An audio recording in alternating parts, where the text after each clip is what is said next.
ಆತ್ಮೀಯ H16 news ಅರ್ಥಾತ್ ಸೀತಾರಾಮ್ ನ್ಯೂಸದ ವೀಕ್ಷಕರೇ, ನಾನು ನಿಮ್ಮವ ಎಂ ಆಯುಧ ಮಲ್ಲಪ್ಪ ಜೊತೆ ಅವರು. ತಾವು ಈಗ ಸುದ್ದಿಗಳ ಲೋಕಕ್ಕೆ ಎಂಟ್ರಿ ಹೊಡಿತಾ ಇದ್ದೀರಿ. ಈ ಸುದ್ದಿಗಳನ್ನು ಪ್ರತಿಯೊಂದು ನೋಡೋ ಜೊತೆಗೆ ನಿಮ್ಮ ಅಭಿಪ್ರಾಯಗಳನ್ನು ಹಚ್ತಾ ಇರಿ. ಯಾಕಂದರೆ ಈ ಸುದ್ದಿಗಳು ನಿಮಗಾಗಿ, ನಿಮ್ಮ ಬದುಕಿಗಾಗಿ, ನಿಮ್ಮ ವೈಚಾರಿಕೆಗಾಗಿ, ನಿಮ್ಮ ತಿಳುವಳಿಕೆಗಾಗಿಯೂ ನಿಮಗೂ ಗೊತ್ತು. ಜೊತೆಗೆ ನಮಗೂ ನಿಮ್ಮೊಂದಿಗೆ ಇದೊಂದು ಮಾತಾಡುವಂಥ ಜೊತೆಗೆ ಸುದ್ದಿಗಳನ್ನು ಬಿಡುವಂಥ ಕೆಲಸ.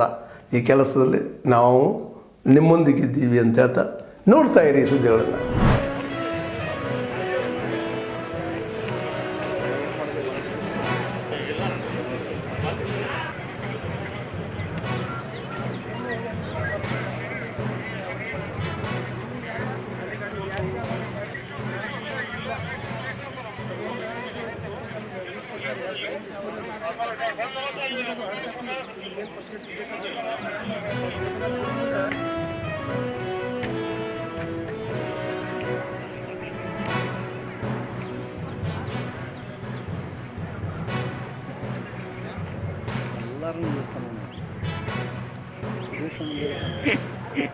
ಕಾಲೇಜ್ ಹೋಗೋದಕ್ಕೆ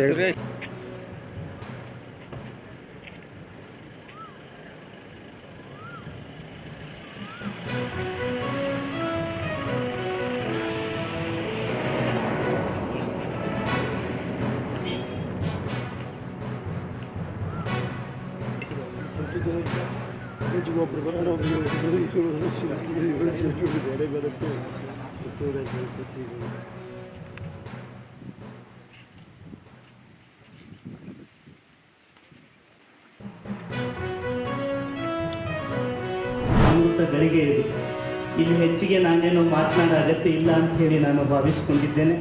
ಸಮಯದ ಅಭಾವ ಇರೋದರಿಂದ ನಾನು ಮಾನ್ಯ ಒಂದು ವಿನಂತಿಯನ್ನು ಮಾಡಿಕೊಡ್ತೀನಿ. ಏನು ಅಂದರೆ, ಸರ್, ನೆಕ್ಸ್ಟ್ ಇಯರ್ ಕಾರ್ಯಕ್ರಮ ಮಾಡುವಾಗ ಗ್ರಾಮೀಣ ಮತ್ತು ಈ ಜಿಲ್ಲಾ ಮಟ್ಟದ ಕಾರ್ಯಕ್ರಮದ ಸಮಭಾಗದಲ್ಲಿರುವಂಥ ಅಲ್ಲಿರುವ ಗೌರವಾನ್ವಿತ ಶಿಕ್ಷಕ ಬಂಧುಗಳನ್ನು ಸನ್ಮಾನಿಸಬೇಕು ಅಂತ ಆಸೆ ಇರ್ತದೆ. ಅವರು ಸನ್ಮಾನಿಸಿ ಜಿಲ್ಲಾ ಮಟ್ಟದ ನನ್ನೆಲ್ಲ ಗೌರವಾನ್ವಿತ ಗುರುಗಳಿಸ್ಕೊಳ್ಬೇಕಾಗ್ತದೆ. ಅದಕ್ಕೆ ಜನಪ್ರತಿನಿಧಿಗಳ ಸಂಕಟವನ್ನು ತಾವು ದಯವಿಟ್ಟು ಅರ್ಥ ಮಾಡಿಕೊಳ್ಳಬೇಕು. DDP ಅವರು ಅದಕ್ಕೆ ಅದನ್ನು ಸ್ವಲ್ಪ ಗಮನಿಸಿ, ಅವರ ಉಸಿರಿನ ಏರಿಳಿತ ಮಗುವಿನ ಶ್ರೇಯಾಭಿವೃದ್ಧಿ ಆಗಿರಬೇಕೇ ಹೊರತು ಬೇರೆ ಯಾವುದೇ ಉದ್ದೇಶ ಶಿಕ್ಷಕರಿಗೆ ಇರಬಾರದು ಅಂತ. ಬಿಡಕ್ಕೆ ಹೋದಾಗ ಒಬ್ಬರು ಕಂದಗಲ್ ಸರ್ ಅಂತಿದ್ರು. ಅವ್ರು ಬಹಳ ದೊಡ್ಡ ತಾಯಿ ಹೃದಯದವರು.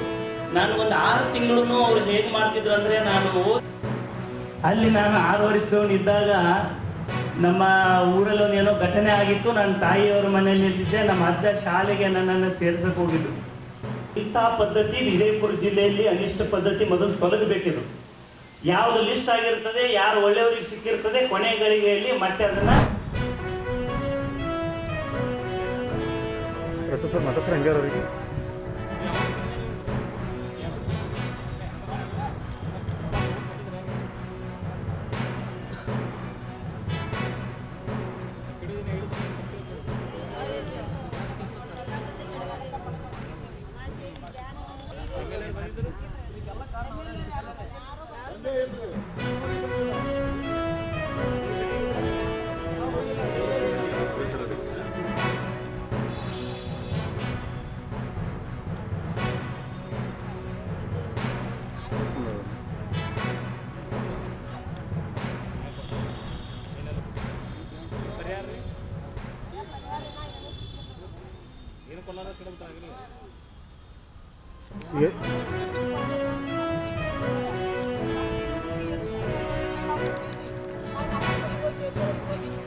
ಹಂಗೆ ಹೋಗುತ್ತನ್ರಿ ದೊಡ್ಡದು ಗೊತ್ತಿಲ್ಲ, ನಮಗೇನು ಗೊತ್ತಿಲ್ಲ ಸರ್.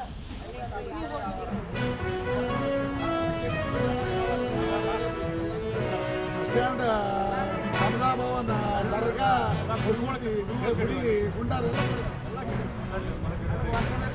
ವೀರಪ್ಪನ ಗುಡಿ ಅಂಬೇಡ್ಕರ್ ಭವನ ಹೇಮರೆಡ್ಡಿ.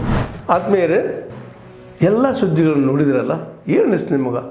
ಇದರಲ್ಲೇ ನಿಮ್ಗೆ ಲೈಕ್ ಆಗಿರ್ಬೋದು, ಡಿಸ್ಲೈಕು ಆಗಿರ್ಬೋದು, ಕಾಮೆಂಟ್ ಬೇಡಪ್ಪ ಅಂತ ಅನಿಸಿರ್ಬೋದು, ಕಾಮೆಂಟ್ ಮಾಡಬೇಕಪ್ಪ ಅನಿಸಿರ್ಬೋದು, ಶೇರ್ ಮಾಡಬಾರ್ದಪ್ಪ ಅನಿಸಿರ್ಬೋದು, ಅದು ಮಾಡಬೇಕು ಅನಿಸಿರ್ಬೋದು. ಏನಾದರೂ ಆಗಲಿ ಶೇರ್ ಮಾಡ್ತಾಯಿರಿ, ಈ ನ್ಯೂಸ್ಗಳನ್ನ ಹಂಚ್ತಾಯಿರಿ, ಜೊತೆಗೆ ಇದಕ್ಕೆ ಸಬ್ಸ್ಕ್ರೈಬ್ ಆಗ್ತಾಯಿರಿ ಅಂತ ಹೇಳ್ತಾ H16 ನ್ಯೂಸ್ ಅರ್ಥಾತ್ ಹೇ ಸೀತಾರಾಮ್, ಇದು ಸತ್ಯದ ಕೈಗೆ ನಡಿ. ವಂದನೆಗಳು.